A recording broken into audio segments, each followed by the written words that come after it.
இன்னைக்கு முழங்கால் போட்டு ஜெபம் பண்ணி பாருங்க.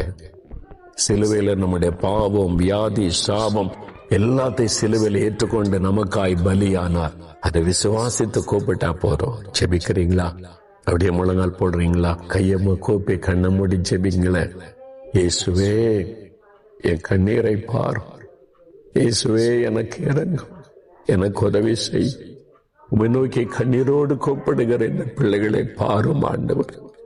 கண்ணீரை காண்கிற தேவன், கண்ணீரை துடைக்கிற தேவன், கண்ணீரை கண்டு அற்புதம் செய்கிற தேவன்.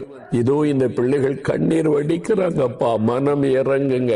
அவங்களுடைய பிரச்சனை அவங்களை பாதித்து கொண்டிருக்கிறதப்பா. கடன் பிரச்சனை, வியாதி, வேதனை, தடைகள், குழந்தை இல்லாமை, நிந்தைகள், அவமானங்கள், ஏதோ ஒன்றினால பாதிக்கப்பட்டிருக்காங்க. வேலையில் வருமானம் இல்லை, நிந்தைகள், அவமானங்கள் என்று கண்ணீர்ல நிக்கிறாங்கப்பா.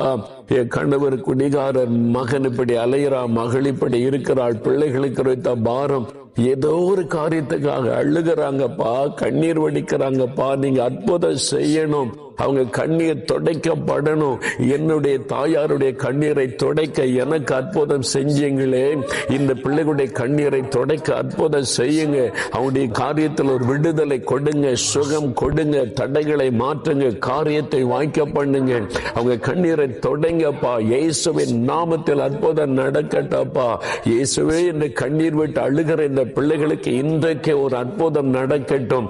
இன்றைக்கு சுகம், விடுதலை, ஆசீர்வாதம் வரட்டும். ஒரு மாற்றத்தை காணட்டும். உம்முடைய கரம் தொட்டதற்காக நன்றி. கண்ணீரை கண்டதற்காய் ஸ்தோத்திரம்.